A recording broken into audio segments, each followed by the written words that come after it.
मोअज़्ज़ज़ नाज़रीन अस्सलाम वालेकुम। नाज़रीन, इस वीडियो में हम बात करेंगे इंग्लिश उस्मान के वॉल्यूम 117 के पार्ट 5 के बारे में। इस एपिसोड के आगाज में हम देखते हैं कि कारवां सराय में उलौफ नईमान के साथ मौजूद होता है और नईमान कहता है उन्होंने तुम्हें पहले जाली सोना लेने पर उकसाया, फिर बताया कि मेरा सोना तुम्हारे पास है। तो उलौफ कहता है उसने मुझे यहाँ भेजा है, इस तरह आप मुझे मारने वाले थे और वो एक दुश्मन से छुटकारा पाने वाला था। तो नईमान कहता है उस्मान को लगता है कि वो होशियार है, मैं वहाँ हमला करूंगा जहाँ उसे सबसे ज्यादा एतमाद है। जवाबन उलौफ कहता है आप यहाँ हैं, हम भी यहाँ हैं, अगर वो इन गोल पर हमला करेगा तो क्या होगा अगर वो आपकी करारगाह पर हमला कर दे। उलौफ की बात सुनकर नईमान कहता है उलौफ उस्मान तुम्हें बहुत डराता है, मैंने उनकी फौजों को खत्म कर दिया है, उनका असलहा ले लिया है, वो कैसे हमला करेगा। तो उलौफ कहता है कमांडर में किसी से नहीं डरता, लेकिन उस्मान को कम समझना गलती होगी। ये सुनकर नईमान कहता है मेरे पास तुम्हारे किले का पुराना मालिक तुर्गुत है, उस्मान की छोटी सी गलती से उसका सर तन से जुदा हो जाएगा। एनागोल को एलची भेजो, अपनी फौज से कहो कि फजर के वक्त यहाँ आ जाए। इस पर उलौफ पूछता है लेकिन क्यों।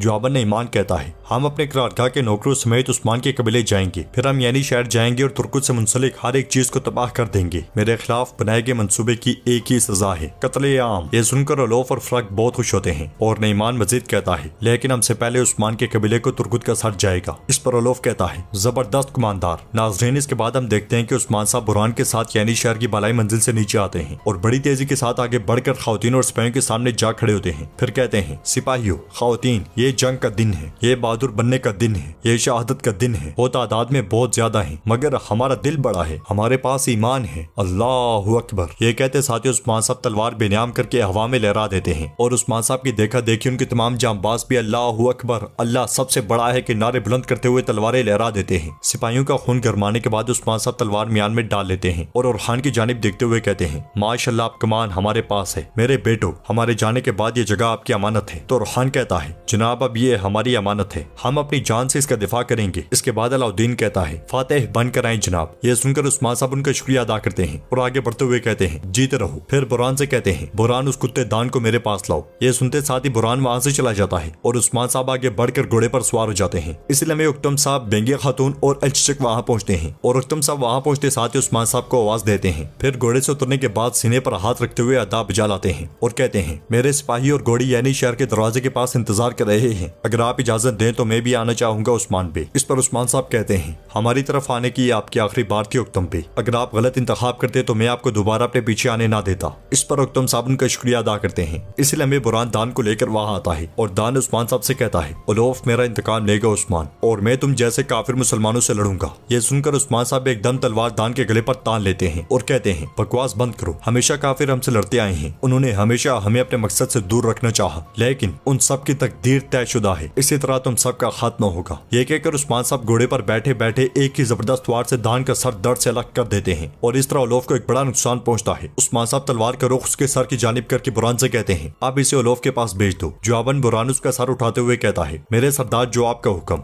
फिर उस्मान साहब कहते हैं चलो जंग मुबारक हो। ये कहते साथ ही उस्मान साहब घोड़े की दोनों टांगे फिजा में बुलंद कर देते हैं और फिर वो सब एक साथ होकर यानी शहर से बड़े जोश और जज्बे के साथ रवाना होते हैं। नाज़रीन, इसके बाद मंगोल पड़ाव में आप देखते हैं कि मंगोल सिपाही वैश्यों की तरह नाच रहे होते हैं और ढोल बजाते बजाते नाच नाच कर तुर्गुत को अजियत पहुंचा रहे होते हैं। उनकी इस तरह की हरकतें देखकर तुर्गुत को बहुत गुस्सा आता है। इसके साथ ही एक मंगोल सिपाही तीर तुर्गुत की जानिब तान लेता है और कुछ देर बाद तीर छोड़ देता है जो तुर्गुत के बिल्कुल सर के ऊपर लकड़ी में जा लगता है। तुर्गुत को अजियत देखकर बाकी मंगोल सिपाही से बहुत लुत्फ उठाते हैं और तुर्गुत कलमा शहादत पढ़ता है मैं गवाही देता हूँ कि अल्लाह के सिवा कोई माबूद नहीं और मैं गवाही देता हूँ कि मोहम्मद सल्लल्लाहु अलैहि वसल्लम उसके बंदे और रसूल हैं। इसके साथ ही मंगोल सिपाही एक और तीर दे मारता है जो बिल्कुल तुर्गुत के कंधे के करीब लकड़ी में जा लगता है। इस पर मंगोल कमांडर तुर्गुत से कहता है क्या तुम सुन रहे हो तुर्गुत, वो तुम्हारा खून चाहते हैं, अभी तुम मेहमान हो इसीलिए तीर अभी तुम्हारे सर पर नहीं लगा, लेकिन जिस लम्हे नईमान का हुक्म आया तुम्हारे लिए एक अच्छा इरादा है। इस पर तुर्गुत कहता है यहाँ के हकीकी मेहमान तुम हो, तुम ये तब समझोगे जब तुम मेरे कदमों में मर रहे होगे, लेकिन उदास मत हो, जब करारगाह तबाह हो रही होगी और जब तुम्हारे लोग मर रहे होंगे तुम ये नजारा नहीं देख पाओगे, वो भी नहीं देखेंगे। ये सुनकर मंगोल कमांडर कहता है वो आदमी जिसके हाथ बंधे हुए हों वो इतनी बहादुरी वाले अल्फाज नहीं कहता, जब नईमान का हुक्म आएगा मैं तुम्हारे मुंह में सीसा डालूंगा, कबीले से कबीले तक मैं तुम्हें घोड़े के पीछे घसीटूंगा। इस पर तुर्गुत कहता है तुम ऐसा करोगे, हाँ जल्द ही तुम्हारे लोग इस जमीन से निकलना चाहेंगे लेकिन वो चल नहीं पाएंगे, बहुत जल्द। ये सुनकर मंगोल कमांडर नौकरों से कहता है नौकरों पतीले को गर्म करो, जब नईमान वापस आएगा आएगा तुर्गुत को इसमें फेंकेंगे। यह सुनकर मंगोल सिपाही हु की आवाजें निकालते हैं और तुर्गुत खुद से कहता है, चले उस्मान साहब आप आएंगे मुझे मालूम है। उधर उस्मान साहब, उक्तम साहब और सिपाही एक तूफान की तरह मंगोल पड़ाव की जानिब जा रहे होते हैं और सब इस कदर रफ्तार के साथ आगे बढ़ते हैं जैसे मंजिल उनके दिल और दिमाग में बैठी है। इधर यानी शहर में हम देखते हैं कि अलाउद्दीन उरहान के साथ मौजूद होता है और उरहान कहता है, जबकि बाबा इतनी शदीद जंग में मसरूफ हैं, हम एक छोटी सी गलती भी नहीं कर सकते भाई, हमें इस बात का ख्याल रखना है कि उन्होंने हम पर भरोसा किया। तो अलाउद्दीन कहता है, यकीनन भाई, पहले अल्लाह फिर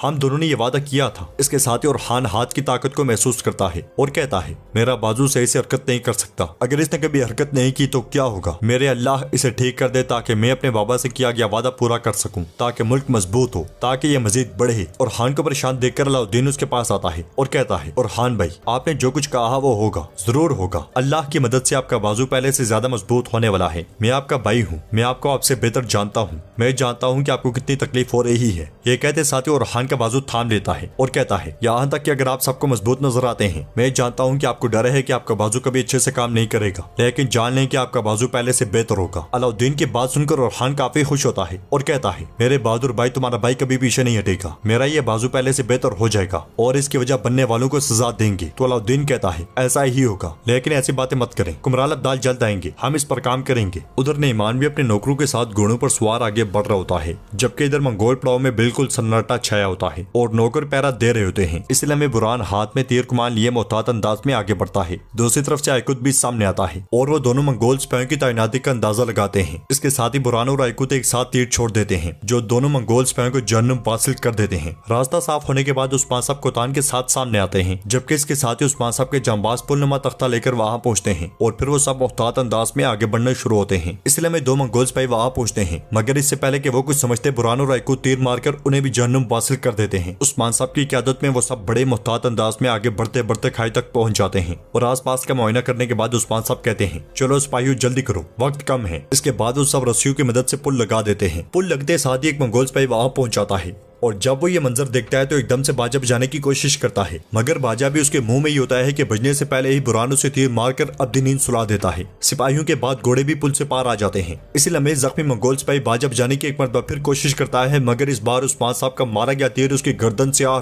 पार हो जाता है और इसके साथ ही वो सब घोड़ों पर सवार होकर मंगोल पड़ाव की जानिब बढ़ते हैं। मंगोल पड़ाव में पहुंचते साथ ही उस्मान साहब और उनके जांबाज तीरों की बारिश कर देते हैं और ऐसा जबरदस्त दावा बोलते हैं कि जिस रफ्तार के साथ वो आगे बढ़ते हैं, उसी रफ्तार के साथ मंगोलों की लाशें गिरते ही चली जाती हैं। नाज़रीन, ये अंदाज बिल्कुल उस्मान साहब का मंगोलू जैसा होता है, मतलब जिस तरह से मंगोल कबीलों पर दावा बोलते थे, इस मर्तबा उस्मान साहब ने बिल्कुल उन्हीं की तरह उन्हीं के पड़ाव पर दावा बोला है। ये तूफानी हमला देखकर तुर्गुत के मुंह से बेसाख्ता निकलता है, अरे माशाल्लाह उस्मान साहब माशाल्लाह। इसलिए मैं एक मंगोल सिपाही तुर्गुत को मारने के लिए आगे बढ़ता है, मगर उस्मान साहब का मारा गया तीर उसे भी जहन्नुम की राह दिखाता है। ये देखकर तुर्गुत के चेहरा खिलखिला उठता है। मंगोल सिपाही जिस रफ्तार के साथ आगे आते हैं, उसी रफ्तार के साथ मरते ही जाते हैं और उस्मान साहब के जांबाज बड़ी जबरदस्त तीरंदाजी करते हुए दिखाई देते हैं। मौका मिलते साथ ही उस्मान साहब तलवार के जरिए तुर्गुत की रस्सियां काट डालते हैं और तुर्गुत से पूछते हैं, क्या आपको यकीन था कि मैं आऊंगा? जवाबन तुर्गुत उस्मान साहब का हाथ थामते हुए कहता है, मैंने आप पर कभी भी शक नहीं किया भाई। इसके साथ ही उस्मान साहब तुर्गुत को एकदम से अपने घोड़े पर बिठा लेते हैं, मगर उस्मान साहब के जांबाज मुसलसल मंगोलों को आगे बढ़ने से रोक रहे होते हैं और तीर बरसा कर बहुत से मंगोल सिपाहियों को मार डालते हैं। इसके बाद उस्मान साहब घोड़े का रुख करारगाह से बाहर की जानिब मोड़ लेते हैं। उस्मान साहब के पीछे पीछे उनके जांबाज भी घोड़े दौड़ा देते हैं, जबकि मंगोल सिपाही चीखते चिल्लाते हुए दौड़ते हुए उनका ताकुब करते हैं और ये तूफान देखकर मंगोल कमांडर चिल्लाते हुए कहता है, उन्हें भागने मत देना, उन्हें रोको। यह सुनकर कुछ मंगोल सिपाही घोड़ों पर जबकि अक्सरियत पैदल ही उस्मान साहब के ताकुब में निकल पड़ते हैं। तो नाज़रीन, इसके साथ ही बोलम का पार्ट 5 कंप्लीट होता है। काफी जबरदस्त एपिसोड थी ये। इसके बाद इंशाल्लाह मजीद 2 पार्ट्स हैं जो कुछ देर बाद अपलोड कर दिए जाएंगे और ट्रेलर इंशाल्लाह खिलाफत टीवी पर हमेशा की तरह अपलोड किया जाएगा। तो उम्मीद करते हैं कि आपको ये वीडियो पसंद आई होगी। नेक्स्ट एपिसोड कुछ देर में अपलोड की जाएगी, तो आपने चैनल को सब्सक्राइब करके बेल आइकन पर लाजमी से क्लिक कर देना है ताकि वीडियो का नोटिफिकेशन आपको मिल सके और आप वीडियो सबसे पहले देख सकें। तो इंशाल्लाह मिलते हैं नेक्स्ट वीडियो में। तब तक के लिए अपना और अपनों का रखें बहुत ज्यादा ख्याल। अल्लाह निगहबान।